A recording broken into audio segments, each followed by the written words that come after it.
Le vent du matin n'avait rien d'extraordinaire, et c'est peut-être pour cela que tout commença ainsi, dans le silence tranquille d'un jour parfaitement banal. Les choses les plus graves se déguisent souvent en normalité, comme si la vie savait que le drame, pour être crédible, devait d'abord ressembler à un mardi ordinaire. Elle ne s'attendait à rien, juste à une journée comme les autres. Son réveil sonna à 7 heures, la lumière filtra à travers les rideaux beiges, et la machine à café ronronna exactement 3 fois avant de s'arrêter. Les gestes s'enchaînaient avec la précision d'une chorégraphie répétée depuis trop longtemps. Pourtant, derrière cette routine, quelque chose en elle semblait absent. Elle s'appelait Élise, 36 ans, graphiste dans une petite agence de communication où les jours se confondaient. Elle aimait penser qu'elle menait une vie simple, pas heureuse, pas malheureuse, juste normale. Elle souriait aux collègues, écoutait poliment les conversations sur les enfants des uns, les vacances des autres, et rentrait chez elle à la même heure chaque soir. Son appartement sentait le thé et la peinture fraîche. Un chat dormait sur le rebord de la fenêtre, fidèle et muet. Elle croyait connaître chaque minute de ses journées par cœur. Mais ce matin-là, il y eut un détail, minuscule, un frisson dans la mécanique. En sortant de la douche, elle aperçut quelque chose dans le miroir embué. Pas son reflet, pas tout à fait. Une forme derrière elle, une ombre. Elle se retourna aussitôt. Rien, juste la serviette suspendue, le clapotement de l'eau dans les tuyaux. Elle haussa les épaules, essuya le miroir d'un revers de main et chassa l'idée. Mais, dans un coin de son esprit, la sensation resta, celle d'avoir été observée. La journée se déroula comme d'habitude. Email, réunion, sourire. Pourtant, tout semblait légèrement déplacé. Une collègue la salua avec un ton différent, plus distant. Le café avait un goût amer, et en marchant dans la rue, elle eut cette impression étrange, celle qu'on ressent parfois sans raison. Quelqu'un la suivait. Elle se retourna, rit nerveusement. Rien qu'une vieille habitude du cerveau, cette alarme primitive qu'on croit éteinte. Elle rentra chez elle en début de soirée, lança la bouilloire, alluma la radio. La même chanson qu'hier, le même présentateur. Tout pareil, trop pareil. Et puis, à 21 heures précises, son téléphone vibra. Un message, numéro inconnu. Tu n'as jamais su la vérité. Elle resta figée, le mug à la main. Son cœur fit un bond, mais son esprit tenta aussitôt d'expliquer. Une erreur, une mauvaise blague, ou un message qui ne lui était pas destiné. Elle relut la phrase plusieurs fois. Il n'y avait pas de nom, pas d'indice, juste ces mots, secs, placés comme une fissure dans sa réalité lisse. Elle tenta de l'ignorer, effaça la notification, mais les lettres restaient gravées dans son esprit. Tu n'as jamais su la vérité. Vérité sur quoi? Sur qui? Le reste de la soirée se déroula dans un brouillard d'inquiétude discrète. Elle fit semblant de lire, regarda sans voir un vieux film qu'elle connaissait déjà. À chaque fois que son regard croisait un miroir, celui de la salle de bain, celui du couloir, elle détournait les yeux. Quelque chose s'était ouvert, un espace invisible qu'elle ne savait plus refermer. Avant de se coucher, elle consulta de nouveau son téléphone. Aucun nouveau message. Elle souffla, presque soulagée. Peut-être que tout cela n'était qu'un incident isolé. Mais dans la nuit, un bruit la tira du sommeil. Un clic, bref, sec, celui d'une notification. Elle alluma l'écran. Le même numéro, le même message, identique, mot pour mot. Tu n'as jamais su la vérité. Sauf qu'en dessous, cette fois, une signature, une seule lettre. R. Elle sentit la peur s'insinuer lentement, comme une eau froide sous une porte fermée. Qui était R? Pourquoi maintenant? Et pourquoi cette phrase, cette insistance? Elle voulut répondre, mais ses doigts restèrent suspendus au-dessus du clavier. Elle éteignit le téléphone et se recoucha. Pourtant, ses yeux restèrent ouverts longtemps, fixant le plafond. Le silence n'avait plus le même goût.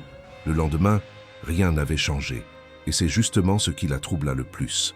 Tout reprit sa cadence normale, mais elle ne l'était plus. Le monde semblait légèrement décalé, comme un film dont la bande-son est en retard sur l'image. Son reflet dans la vitre du bus lui parut plus fatigué, plus vide. En arrivant au travail, elle remarqua une enveloppe glissée sous la porte de son bureau. Pas d'adresse, pas de timbre. À l'intérieur, une photo. Elle, dans une rue qu'elle ne reconnaissait pas. Et, derrière, une inscription manuscrite. Ce jour-là, tout a commencé. Son souffle se coupa. Elle retourna la photo. Date écrite à la main, 18 octobre 2014. 8 ans plus tôt. Une époque qu'elle croyait effacée. une époque dont elle ne se souvenait presque plus. Mais le visage qu'elle y portait, plus jeune, plus lumineux, la fixait comme s'il savait déjà quelque chose qu'elle ignorait encore. La photo lui glissa des doigts, et dans le silence qui suivit, un souvenir enfoui, indistinct, remonta à la surface. Un cri, la pluie, des phares dans la nuit, une voix d'homme, puis le noir. Elle se leva brusquement, ferma la porte, verrouilla, le cœur battant. Le message, la photo, le nom, tout se reliait soudain, mais sans sens encore, comme un puzzle dont les pièces s'assemblent avant qu'on voie l'image finale. Elle se pencha vers la fenêtre. En bas, dans la rue, une silhouette s'éloignait sous la pluie. Un imperméable noir, un pas lent, régulier. Impossible de distinguer le visage. Mais au moment où la silhouette passa sous un réverbère, elle vit briller quelque chose dans sa main. Un téléphone, le même modèle que le sien. Et pendant une seconde, une seule, elle crut se voir elle-même. Vous pensez que tout cela n'est qu'une coïncidence, ou que certaines vérités refusent simplement d'être oubliées? Dites-moi dans les commentaires, que feriez-vous si votre propre passé commençait à vous écrire? La lumière du matin filtrait à travers les rideaux, douce mais différente. Élise se leva plus tôt que d'habitude, comme si son corps avait décidé avant elle qu'il n'était plus temps de dormir. La photo, le message, la lettre R tournèrent dans sa tête sans répit. Elle s'assit au bord du lit, les pieds nus sur le parquet froid, et observa ses mains. Elle tremblait légèrement. 8 ans, pensa-t-elle. 8 ans effacés, et pourtant, une image revenait encore. La pluie, un bruit de verre brisé, une odeur de métal chaud. Elle se leva brusquement, ouvrit les volets, cherchant la clarté, mais la lumière ne fit qu'accentuer l'étrangeté du jour. Quelque chose avait changé. Pas à l'extérieur, en elle. Elle se força à reprendre sa routine. Café, douche, bus. Mais tout semblait plus net, presque trop précis. Le monde, d'ordinaire flou, paraissait l'observer à son tour. Dans le bus, elle croisa le regard d'un vieil homme assis à l'avant. Ses yeux gris la fixaient sans expression, mais quand elle baissa la tête, elle vit qu'il tenait un téléphone, et sur l'écran, un fond d'écran. La même photo qu'elle avait reçue. Elle cligna des yeux, incrédule. Quand elle releva la tête, l'homme avait disparu. Le cœur battant, elle sortit du bus 2 arrêts plus tôt. L'air sentait le bitume mouillé. Le monde allait vite, trop vite. Elle marcha sans direction, essayant de se convaincre qu'elle devenait folle. Puis son téléphone vibra à nouveau, un message vocal cette fois. Elle hésita, puis appuya sur lecture, une respiration. Puis une voix basse, rauque. « Tu dois te souvenir, Élise. Tu sais déjà. » Sa gorge se serra. Cette voix, elle la connaissait. Elle en était sûre. Mais d'où? Impossible de replacer. Elle rentra chez elle précipitamment, ferma les rideaux, coupa la lumière. Le silence devint assourdissant. Elle lança la lecture encore et encore. Les mêmes mots, toujours la même phrase. Et à chaque écoute, une intonation différente, presque affectueuse, comme une voix proche, une voix du passé. Elle fouilla ses tiroirs, sortit de vieilles boîtes à chaussures pleines de lettres, de tickets, de photographies. Ses mains effleuraient le papier jauni, et chaque objet semblait murmurer un fragment oublié. Puis, tout au fond, elle trouva une clé, petite, en fer, accrochée à un ruban bleu. Elle ne s'en souvenait pas, ou plutôt elle refusait de s'en souvenir. Sur un carnet, elle nota tout, la photo, le message, la clé, la voix. Comme si écrire pouvait mettre de l'ordre dans le chaos. Son écriture devenait nerveuse, irrégulière. Elle leva les yeux. Sur la vitre, la condensation formait une silhouette. Son propre reflet, mais altéré. Les contours flous, les yeux plus sombres. Elle cligna des yeux. La silhouette disparut. Le lendemain, un détail nouveau. La clé portait un chiffre gravé, minuscule. 4. Rien. D'autres. Elle passa la journée à chercher ce que cela pouvait signifier. 4 quoi? 4 heures? 4 lettres? 4 vies? L'idée la poursuivit jusque dans ses rêves. Et si R n'était pas une initiale, mais un mot tronqué? Retour, rappel, réveil. Tout son être vibrait d'un pressentiment. Elle n'avait plus peur, pas encore. Juste cette certitude que quelque chose ou quelqu'un essayait de la faire revenir à un point précis. En fin de journée, elle décida d'aller dans les archives de la mairie, espérant trouver un indice lié à la date inscrite sur la photo. 18 octobre 2014. La salle d'archives sentait la poussière et le papier ancien. Le bruit des néons se mêlait au froissement des pages. Une employée âgée lui demanda son nom. Lorsqu'elle le prononça, Un silence étrange s'installa. La femme fronça les sourcils, fouilla dans un registre et murmura presque pour elle-même. « C'est impossible. Ce nom est déjà noté ici, depuis des années. Dossier. Fermé. » Élise sentit un froid remonter le long de sa nuque. « Fermé? Que voulez-vous dire ?» L'employé ne répondit pas. Elle referma brusquement le classeur, mais un papier glissa du dossier. Une coupure de journal. Élise la ramassa.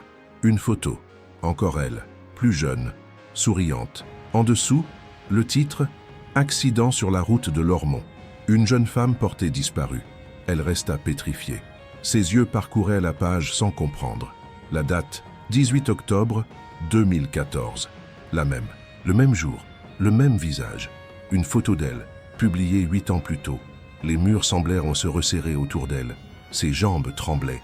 Était-elle en train de perdre la raison ou la mémoire? L'air manquait. Elle sortit en titubant, la coupure serrée contre elle. La nuit tombait déjà et la ville paraissait étrange. De retour chez elle, elle alluma toutes les lampes, comme pour se protéger de l'obscurité. Sur la table, la clé semblait briller d'un éclat nouveau. Et soudain, une pensée la transperça. Et si cette clé ouvrait l'endroit dont la photo provenait, le lieu du jour où tout avait commencé, où s'était arrêté? Son regard se posa sur le fond d'écran de son téléphone. La photo, encore elle. Au loin, derrière la silhouette plus jeune, on devinait une enseigne floue, un mot à moitié visible, ruelle, et le reste effacé par la lumière. Elle agrandit l'image. Son cœur battait plus vite. Ruelle des 4 vents. Elle prit son manteau, la clé, dans la main. Et dans la rue, la pluie recommença à tomber, exactement comme dans son souvenir. Ce qu'elle allait découvrir cette nuit-là, personne ne pourrait jamais le lui expliquer. La pluie dessinait des traits obliques entre les réverbères, comme si le ciel écrivait quelque chose qu'elle n'arrivait pas encore à lire. Élise remonta le col de son manteau et s'engagea dans la ruelle des 4 vents. L'endroit portait bien son nom.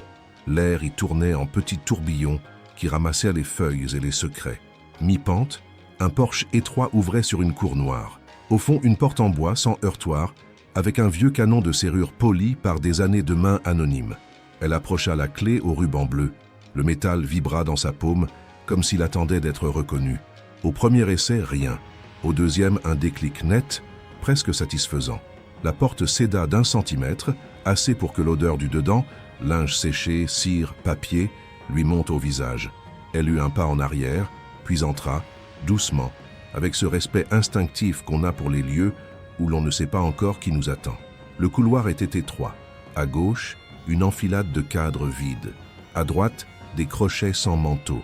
On aurait dit qu'on avait déménagé la vie sans prendre le temps de décrocher ses ombres. Elle alluma une lampe de table, abat-jour ivoire, lumière chaude, qui révéla une poussière douce en suspension, pareille à une neige qui aurait perdu la mémoire de sa chute. Au bout, une pièce. Petite, carrée, silencieuse. Au centre, une table ronde. Dessus, une tasse ébréchée et, posée bien droit, un magnétophone à cassette de ces modèles qu'on n'ose pas jeter. À côté, une enveloppe fermée, son prénom écrit à l'encre bleue, Élise. Son cœur fit un battement trop fort. Elle passa le pouce sous le rabat, hésita, puis renonça. La main se dirigea seule vers la touche play. Un souffle d'abord, puis une voix, basse, fatiguée, masculine. Si tu es là, c'est que la clé a choisi. Il y avait dans l'intonation une douceur intransigeante, comme ces gens qui s'excusent en disant la vérité. Tu n'as pas disparu ce soir-là, Élise. Tu t'es retirée, et tu m'as laissé dans la pièce. Elle s'agrippa au bord de la table. Des images remontèrent, des éclats de lumière, le bruit d'une porte qu'on claque, la sensation de tomber sans bouger. La voix reprit. Ne cherche pas une culpabilité simple. Il n'y en a pas. Cherche ce que tu as refusé de garder. Grésillement, silence. Puis, 3 mots presque tendres. Rappelle-toi ma main. Elle appuya sur stop d'un geste brusque comme si la machine allait mordre. Dans le silence revenu, son propre souffle résonnait trop fort. Sur le mur en face, un miroir ovale, piqué de taches noires, renvoyait une version d'elle avec un léger décalage, à peine une respiration. Ce léger retard, elle le connaissait maintenant. C'était la signature du passé quand il revient par la porte de service. Dans le reflet, un détail attira son regard, une tache sombre sur sa joue, qu'elle n'avait pas. Elle leva la main pour vérifier. Sa peau était lisse. Elle se tourna, revint vers le miroir. La tache avait disparu. À sa place, Un point de lumière palpitait au niveau de sa clavicule, comme un souvenir prêt à éclore. Elle s'approcha jusqu'à sentir le froid du verre sur la bouche. Un mot s'inscrivit dans la buée de son souffle, 4, le même chiffre que sur la clé. Elle fouilla la pièce, attentive aux indices minuscules. Sous la table, du ruban adhésif recollé. Quelqu'un avait fixé quelque chose ici. Elle glissa les doigts, accrocha un bord, tira. Une enveloppe mince, pliée en deux, tomba sur le tapis. À l'intérieur, une bande de photomatons, 4 vignettes. Sur la première, elle riait, trop fort, yeux fermés. Sur la deuxième, un profil d'homme venait se superposer à sa joue, flou, heureux. La troisième était vide, un cadre blanc, absent. La quatrième montrait sa main, seule, ouverte, paume vers l'objectif. Au dos, une écriture qu'elle reconnut sans pouvoir la dater. « Ne regarde pas la troisième ». Alors évidemment, elle la regarda. Et dans le blanc d'abord muet, des points noirs affleurèrent, puis des lignes. Le contour d'une porte, un rectangle de lumière, et sa silhouette de dos. Tout son corps se serra comme on retient un cri dans une église. La pluie s'intensifia dehors, martelant la tôle d'une lucarne. Dans la pièce, un grésillement discret recommença. La cassette s'était remise à tourner seule. « Tu as cru que le miroir t'avait brisé, dit la voix. Mais c'est toi qui as rompu la phrase. Les choses n'étaient pas finies. » Un bruit de chaise, un souffle proche du micro. « Reviens dans la pièce du fond. Ne crains pas l'angle. C'est là que tu as laissé la suite. » Elle déglutit. La pièce du fond n'était qu'un réduit sans fenêtre, un placard profond avec des étagères vides. Quand elle poussa la porte, une odeur de bois humide et de savon oublié la saisit. À hauteur des yeux, une trace plus claire sur le mur révélait qu'un cadre avait pendu ici. En dessous, 4 clous formaient un carré parfait. Elle passa l'ongle. Le deuxième clou bougea. Avec la pointe de la clé, elle le souleva d'1 millimètre. Le mur rendit un son creux. Elle se mit à genoux, tapa doucement du poing, creux encore. Elle se releva, recula de 3 pas, imagina la pièce comme un plan. 4 vignettes, 4 crans, 4. Son regard tomba sur les lattes du parquet, toutes parallèles, sauf une, traversée d'une fissure. Elle glissa la lame d'un couteau de poche, leva la latte. Sous le bois, une cavité fine, doublée de velours. Elle en extirpa un petit carnet à couverture grise, attaché d'un fil. Sur la première page, Journal d'Élise, 14 au 21 octobre. Son ventre se noua. C'était ces jours-là, ceux qu'elle n'avait jamais vraiment osé dater. Le papier craqua sous ses doigts. L'écriture était la sienne, mais chaque « E » semblait écrit par quelqu'un qui retenait son souffle. 14. Je le regarde sans parler. Il dit que le monde peut changer si on le nomme. J'écris pour ne pas disparaître. 16. Il dit « Reste », je dis « Pas encore ». Le miroir nous fait 2 et je n'arrive plus à compter. 18. Il pleut. Je fais semblant de partir. Je ne pars pas. Il rit. Puis, le mot s'arrêtait net, comme s'il avait refusé l'encre. Ensuite, un trait, puis un blanc, puis une seule phrase, seule sur la page d'après. Ne ferme pas la porte en toi. Elle ferma le carnet avec douceur comme on recouvre un enfant. Le silence revint, lourd, plus habité qu'avant. Alors elle comprit que la pièce n'était pas un sanctuaire, mais un mécanisme, que tout ici, la clé, la cassette, le miroir, la bande à 4 poses, avait été disposé pour la contraindre à regarder exactement là où elle avait autrefois détourné la tête.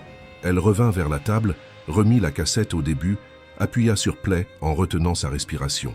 La voix plus proche, déliée, « Ce n'est pas la vérité qui fait basculer une vie. C'est le moment où on admet qu'on la savait déjà. Si tu veux sortir de la boucle, viens au lieu où tu as dit non en pensant dire plus tard. Va jusqu'au bout de la ruelle. Il y a une porte vitrée, sans nom. Laisse la clé sur le seuil. Tu n'auras plus besoin de métal pour ouvrir. » Elle resta un moment immobile, la main posée sur la machine arrêtée. L'idée même de sortir la traversa comme une lame froide et juste. Dehors, la pluie avait changé de son, plus fine, plus précise. Elle remit la pièce en ordre, presque par politesse. Tasse à sa place, carnet dans sa poche, photomaton glissé contre son cœur. Avant de franchir le couloir, elle jeta un dernier coup d'œil au miroir ovale. Dans le verre, sa silhouette hésitait encore. Derrière, à peine visible, une autre se superposait, souriante, patiente. Elle souffla sur la surface. La buée dessina un mot qu'elle n'écrivit pas. « Viens ». La cour lui parut plus sombre au retour. Au bout de la ruelle, une faible lueur coulait sous une vitre granitée. Elle suivit la traînée de lumière comme on suit une corde dans le brouillard. La porte était là, simple, presque fragile. Elle posa la clé sur la pierre, exactement au milieu, comme on donne un nom à un endroit. De l'autre côté du verre, des ombres flottaient à hauteur de poitrine. Ni menace, ni promesse, des présences. Elle posa la main contre la vitre. La chaleur lui répondit. Au centre de la paume, la trace d'autrefois se remit à pulser, non comme un avertissement, mais comme un rythme. La serrure cliqueta d'elle-même. La poignée descendit sans bruit. Au moment d'entrer, un détail la transperça. Au coin de la vitre, minuscule, presque effacée, quelqu'un avait gravé 4 lettres. R-E-V-E. Elle sourit malgré elle. Rêve ou revient, c'était la même injonction. Elle poussa la porte. Un souffle d'air neuf lui caressa le visage. Tiède, presque aimant. Et dans ce souffle, à peine plus qu'un murmure, une voix qu'elle connaissait s'ouvrit, prête à finir une phrase commencée 8 ans plus tôt. Ce qu'elle allait entendre maintenant ne lui demanderait pas d'y croire, juste d'admettre qu'elle l'avait entendu avant. Elle franchit la porte sans vraiment sentir le moment où elle la traversa. L'air de l'autre côté n'était ni chaud ni froid, mais dense, presque liquide. La lumière n'émanait de nulle part, et pourtant tout était visible, comme si l'espace se souvenait encore d'avoir été éclairé. Elle fit quelques pas, hésitant, ses semelles, résonnant à peine sur un sol lisse qu'elle ne reconnaissait pas. Ce lieu ne ressemblait à rien de connu, ni maison, ni rue, ni rêve. C'était un endroit suspendu, un interstice entre les temps. Au loin, une silhouette se détachait lentement de la clarté diffuse. Tu es revenu. La voix n'était ni masculine ni féminine, mais un timbre familier, comme un souvenir parlé à voix haute. Élise voulut répondre, mais sa gorge resta muette. La silhouette s'avança, et à mesure qu'elle approchait, ses traits se recomposaient, fluides, jusqu'à devenir les siens. Elle se retrouvait face à elle-même, ou plutôt à celle qu'elle avait été avant.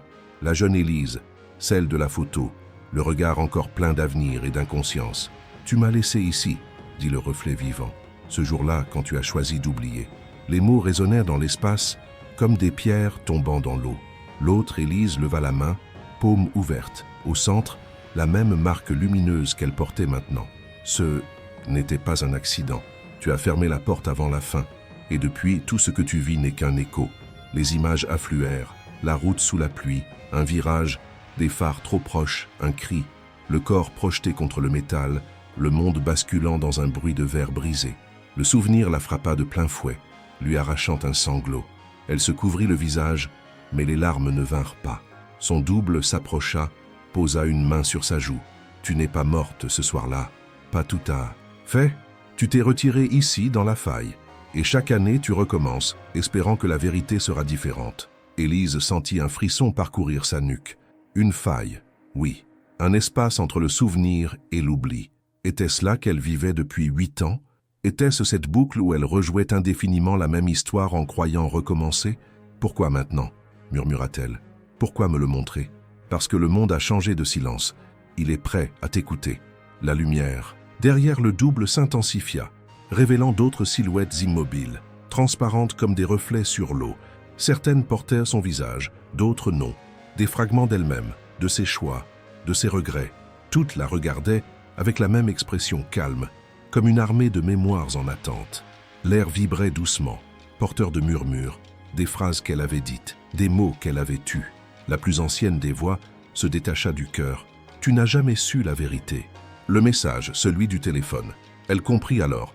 Ce n'était pas quelqu'un qui lui écrivait, c'était elle, qui essayait depuis des années de se rappeler à elle-même. Chaque message, chaque photo, chaque signe venait de cette partie d'elle qui refusait de disparaître. Si je me souviens, que se passe-t-il?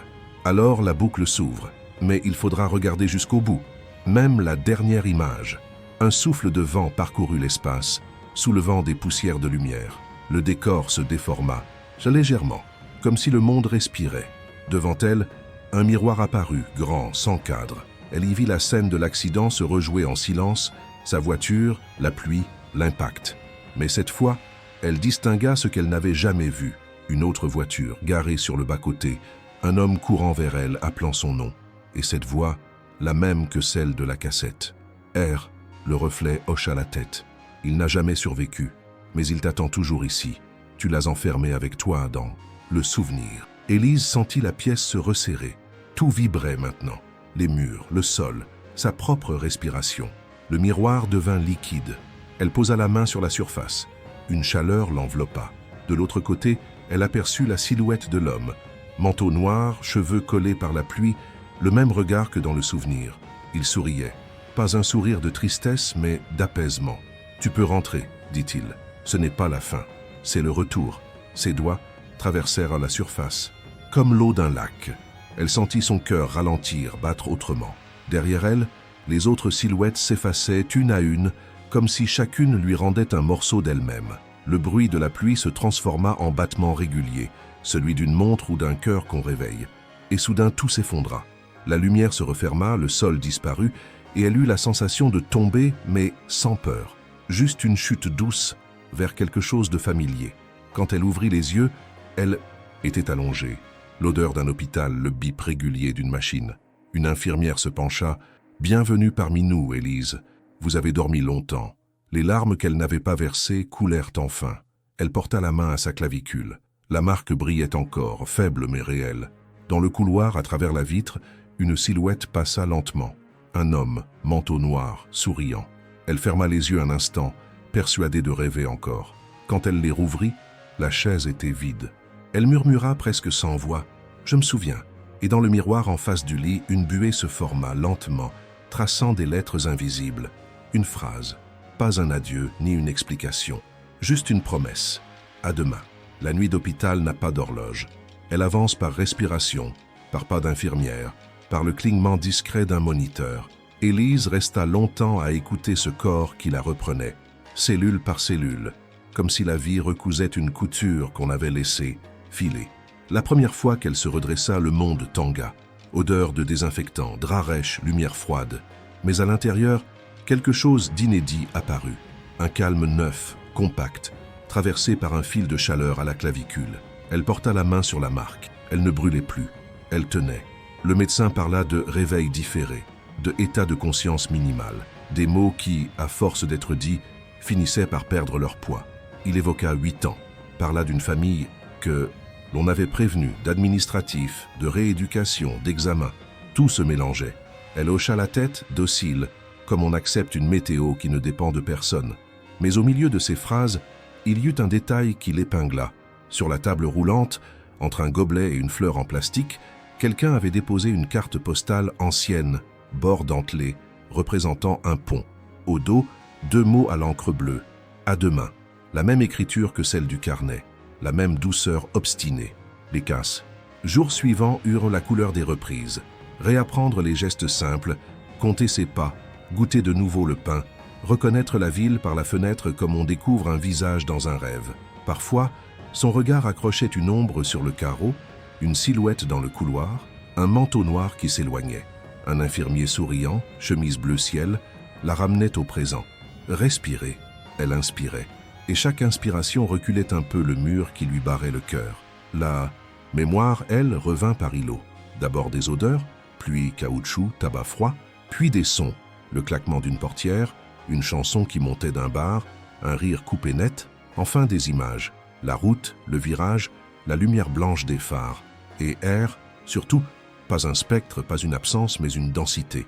Sa main dans la sienne au coin d'un quai, la chaleur de sa paume, ce geste simple qui disait « reste » sans aucune urgence, comme si l'éternité n'était qu'un bon usage du présent. Un matin, l'infirmier aux yeux clairs glissa une enveloppe sous la housse du coussin. « On a déposé ça pour vous à l'accueil, pas de nom. » Élise reconnut le papier au premier toucher. Même grain, même odeur de papier ancien. À l'intérieur, une cassette audio format mini et un billet déchiré. « Tourne la page jusqu'à entendre ta voix. » Elle chercha des doigts une machine qui n'existait pas. L'infirmier la regarda, devina, et revint plus tard avec un vieux baladeur à piles qu'il avait chez sa grand-mère. Quand le cliquetis du play remplit la chambre, c'est d'abord le silence qu'elle entendit, cette qualité particulière du rien quand il s'apprête à accoucher d'un tout. Puis sa propre voix surgit, plus jeune, tremblante, mais ferme. Journal d'Élise, 18 octobre. Je n'ai pas peur. Je crois que je n'ai plus peur. Je vais dire oui à ce qui vient. Et s'il faut tomber, je tomberai. Ensemble. Le clic stoppa net, comme si quelqu'un, autrefois, avait posé un doigt pour interrompre la phrase au bord même du consentement. Elle rembobina, réécouta encore, jusqu'à ce que les mots s'impriment avec la précision douloureuse d'une gravure. Elle avait été celle qui avance, puis celle qui ferme la porte, pour plus tard. La boucle n'avait rien d'un sortilège. C'était une promesse non tenue qui tournait en rond jusqu'à recevoir réponse. La nuit suivante, les vitres se couvrirent d'une bruine fine. Dans le rectangle de la fenêtre, une forme apparut à hauteur d'épaule. Pas un visage, pas une silhouette, mais un pli de lumière qui ressemblait à un sourire. Élise se leva malgré la perfusion, s'approcha, posa la main sur le verre froid. La buée dessina un chemin, une ligne, puis une autre, qui traçait, sans équivoque, l'esquisse d'un pont. Elle sourit malgré elle, et pour la première fois depuis son réveil, sentit une joie simple, presque enfantine. Le monde répondait. Au 3e jour, on l'autorisa à sortir 1 heure, accompagné. Le ciel avait pris un bleu lavé. La ville, pareille et neuve, l'accueillit sans théâtralité. Elle marcha lentement, le bras de l'infirmier pour équilibre, jusqu'au bord de l'eau. Le fleuve faisait exactement ce qu'il avait toujours fait. Il passait. Sur la rambarde, des initiales gravées en couches d'années racontaient des fidélités, des colères, des dates. Elle chercha le R fondu de sa mémoire. Il était là, minuscule, obstiné, incrusté au fer comme un battement séché. Elle posa 2 doigts dessus. La chaleur remonta par la peau, discrète mais indiscutable. « Vous voulez vous asseoir ?»« Non, je veux lire. » Elle sortit de sa poche la carte à 2 mains.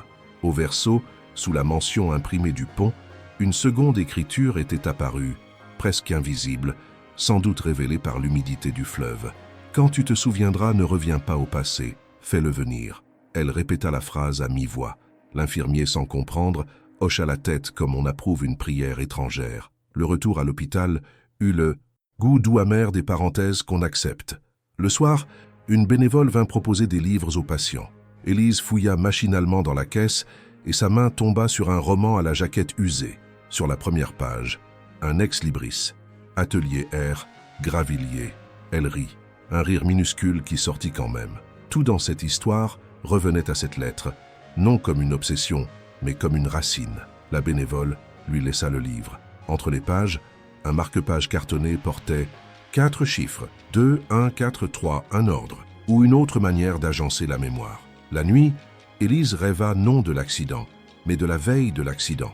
Une cuisine jaune, une bouilloire sifflant trop haut, des doigts qui se frôlent, et l'évidence d'une décision prise sans théâtre. Elle se réveilla avec une phrase dans la bouche, toute prête, comme si quelqu'un la lui avait dictée. « Je n'ai pas disparu, j'ai été mise de côté. » Elle la nota, la relut, et sentit le monde se réaccorder d'un crâne. 1 semaine passa. Elle marchait seule désormais dans le couloir, la perfusion en retrait. Chaque pas avait la netteté d'un commencement. À la fin d'un couloir, une salle de kiné ouvrant sur une baie vitrée la laissait voir, de loin, un morceau de ville qu'elle n'avait pas encore revu. L'angle exact où, 8 ans plus tôt, la vie s'était dédoublée. Ce jour-là, un auxiliaire la rattrapa dans l'ascenseur pour lui tendre un objet trouvé tombé de votre sac. Un éclat de miroir, minuscule, à bord arrondi, qui renvoyait non pas son visage, mais le ciel du jour. Elle le posa dans sa paume. La marque à la clavicule vibra, non comme une alarme, mais comme un oui. Alors, ce fut évident. Il lui fallait quitter l'hôpital 1 heure sans témoin.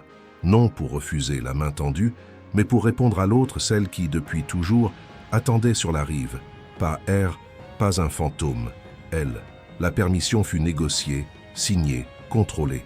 Elle sortit en début d'après-midi, les poches vides, sauf la carte, l'éclat de miroir et le morceau de cassette qu'elle gardait comme un talisman.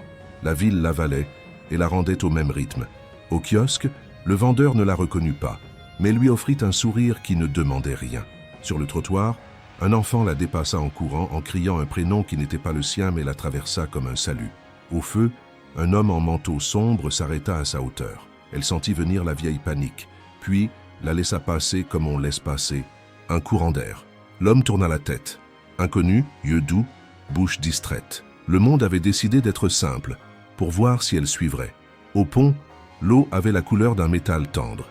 Elle posa l'éclat sur la pierre, face au ciel. Le fragment renvoya une lueur calme. Elle appuya le carton à 2 mains contre la rambarde, au-dessus du air fondu.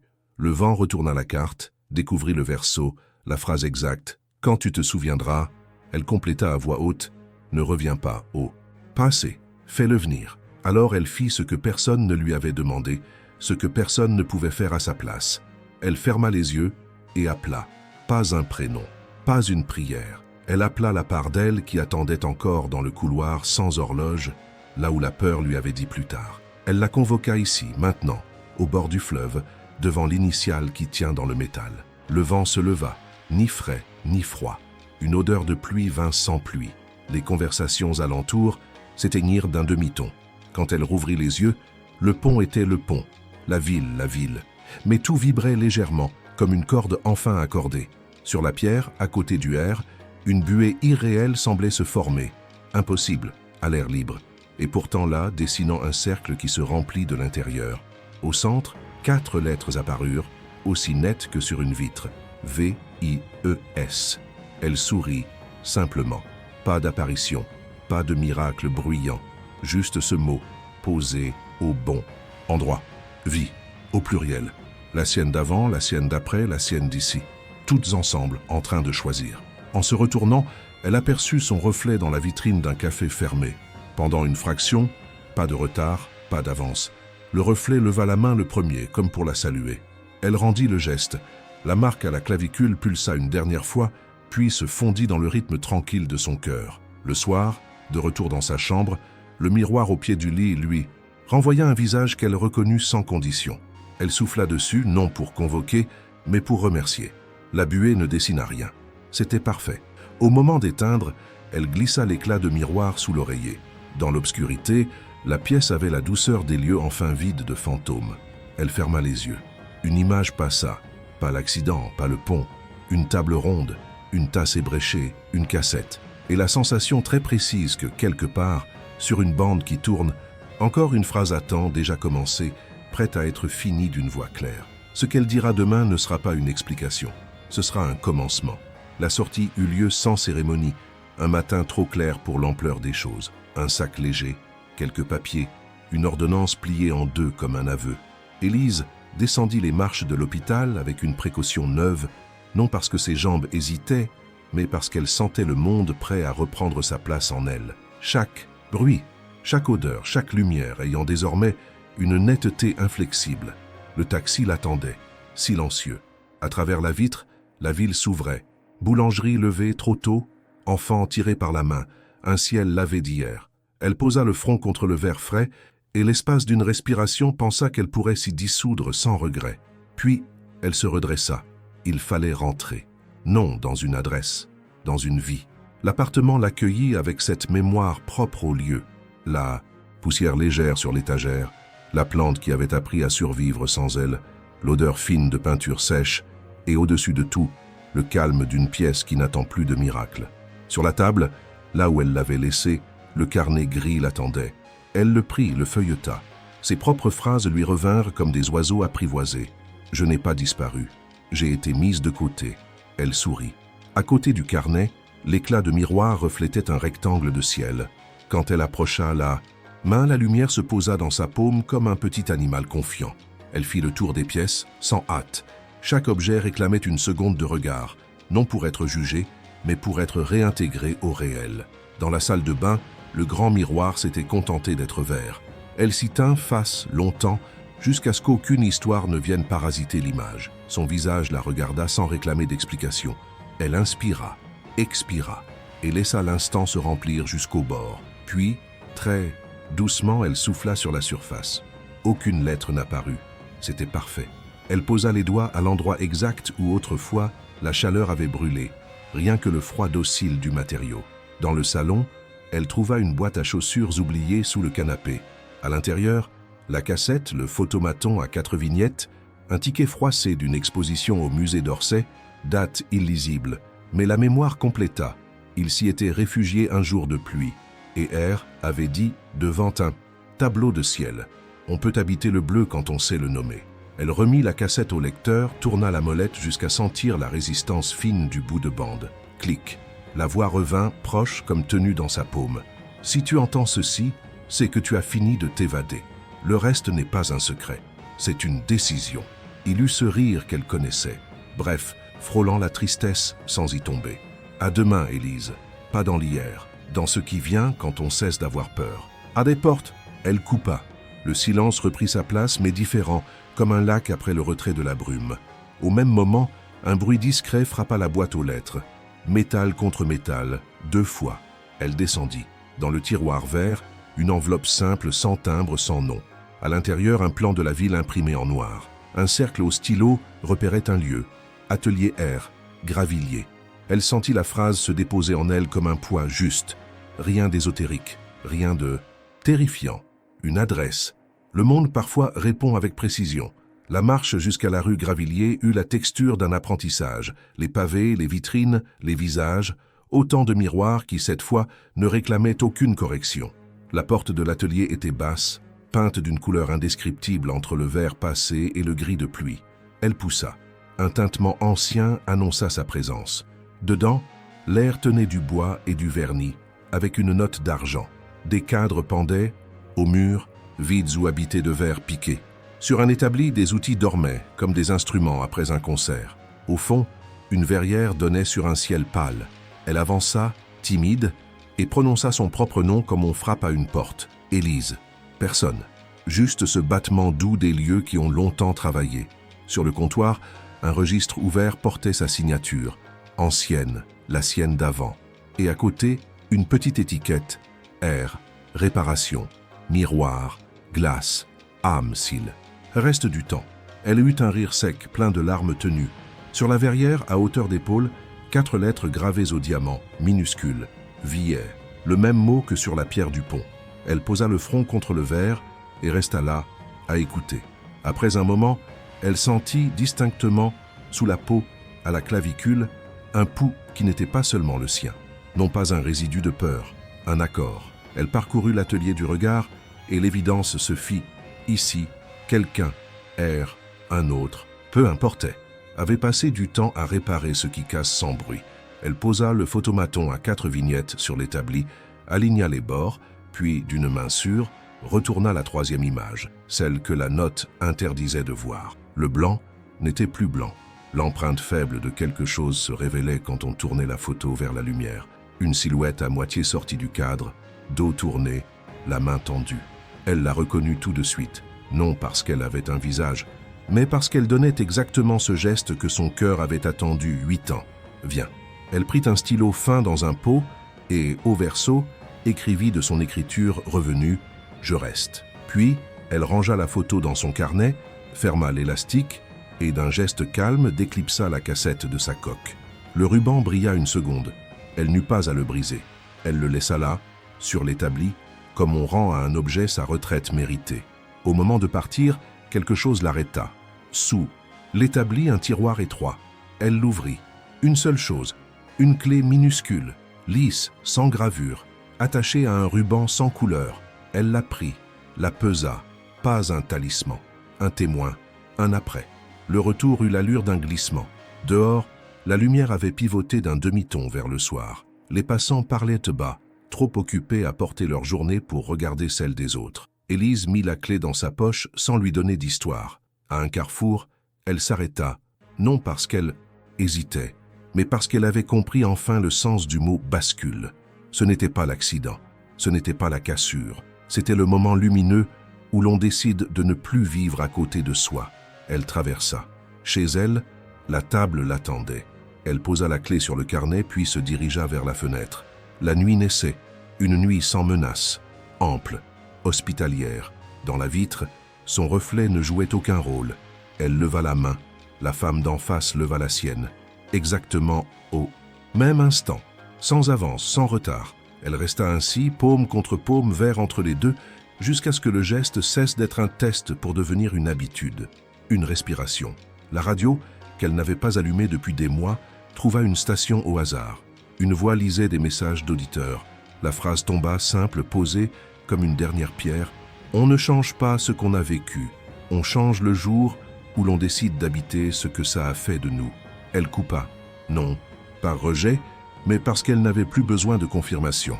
Au milieu de la pièce, elle étendit une couverture sur le parquet, s'assit en tailleur, posa l'éclat de miroir devant elle.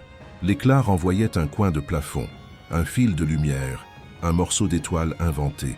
Elle ferma les yeux et dit à haute voix sans s'adresser à quelqu'un « À demain ». Les mots prirent place dans l'air et y restèrent, sagement. Elle les laissa surveiller la nuit. Avant de se coucher, Elle écrivit la première page d'un nouveau carnet.